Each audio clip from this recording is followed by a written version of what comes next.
Hello and welcome to today's video as we cover patch 1508, 2508, depending on where you look at it, and how it affects LOL Esports and the champion pools of the teams, right? So I look at the patch very black and white. A buff is a buff, a nerf is a nerf. I don't get into the nitty gritty of how impactful the buff or nerf may be. We'll see what pans out on the Rift as the patch is implemented. As far as adjustments are concerned, I do look at what people's opinions are and things and try and go from there on whether an adjustment is a buff or a nerf.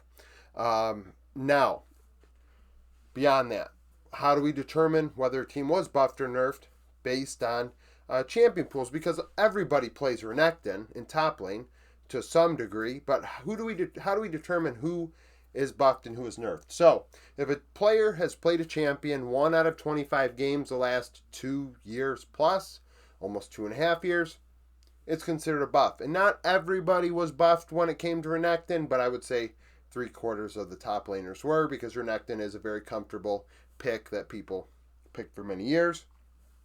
Nerf is a champion a team has played or a player has played 10% of the games this season.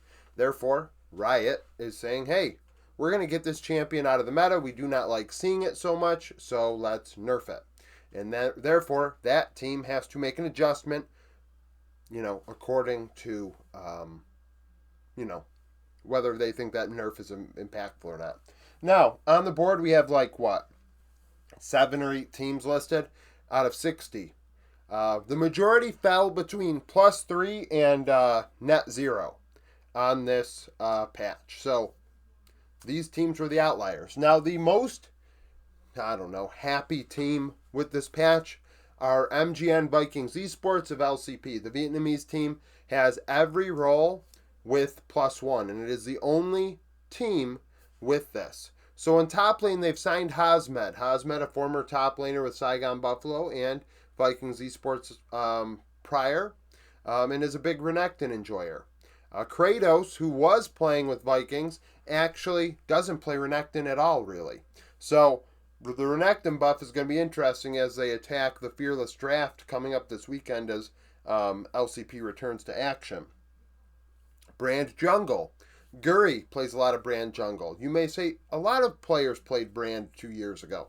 Yes, but only maybe 8 to 10 of the junglers played it as much as Guri did. And therefore, if it's buffed to the point where it returns to jungle, he's one of the likeliest players to play it. Wei in mid lane for Kadi.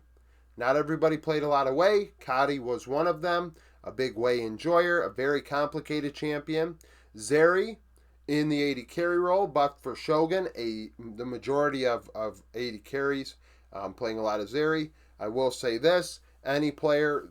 I only included games from World's qualifying region. So if you are a Diable, a Kalista, Vladi, a Thanatos fan or whatever, I'm not including results from Academy in 2023 or 2024. We're only including, games that occurred where you could have went to Worlds. Shen buffed for Sulong. Only support with that.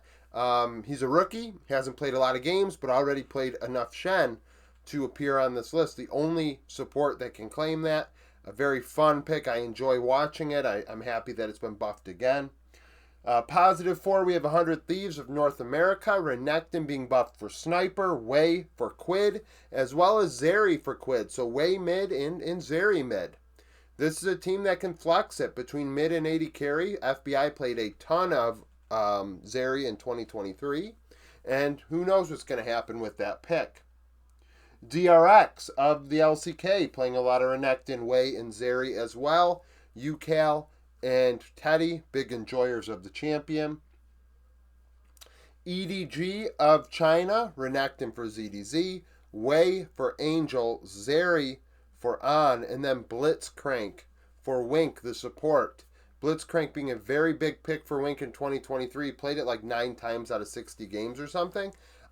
Insane rate for that champion. It is very coin flippy, very aggressive. And if it is buffed to a point where we see it, it will be an interesting bot lane because, the changes that were made to the game itself and the map itself and the objectives are noticeable going into season 2. I mean, I don't buy into the whole Spirit Blossom, crap, whatever the hell they got for the theme, but taking Otacon and changing its impact, pushing back Void Grub spawns, I think they moved Rift Herald up 1. What it has done is caused the early game to go slower, and actually the first objective to be Drake on the bot side of the Rift. So we may see win lane, win the Drake sort of games, and therefore you get the game started on the right foot, and a Blitzcrank would really help win lane, win game. FearX, LCK, Renekton for Clear, Brand for Raptor, Way for Vikla, and then Zeri. Pick for Diable. Already this season, he gets enough games on Zeri to be at least 4%. Teams that are not thrilled by this.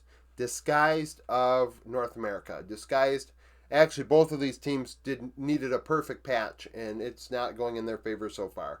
But then again, if you're losing games playing some champions that are now nerfed, well, now you don't feel obligated to pick them. I mean, you weren't winning with them before, so you're better off trying something else. So, Renekton being buffed for Castle is nice. However, Castle played a lot of Gwen, and Gwen's been nerfed. Yone also nerfed, something that Abadage played in the mid lane.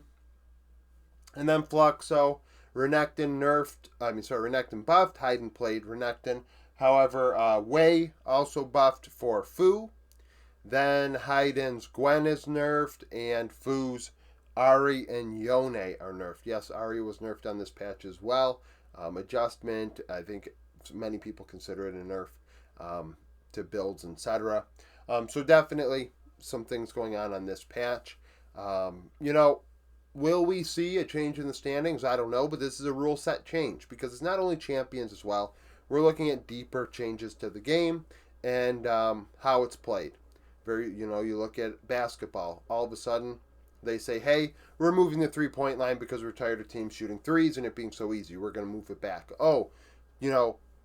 Teams are really drawing a lot of fouls this way. This is no longer a foul. Like, just changing the rules of a game. And teams have to adjust to that. So, 88% of the teams fell into the +3 to 0 range. That's why they're not on the board. Most of them just ended up there. It was these 7 teams that are unique in a way, positively, and then in the case of Disguise and Fluxo, negatively. So thank you for watching. If you liked the video, like it, subscribe to the channel for daily League of Legends content. Follow me on Twitter, join the Discord, become a YouTube supporter, and hope to see you again tomorrow.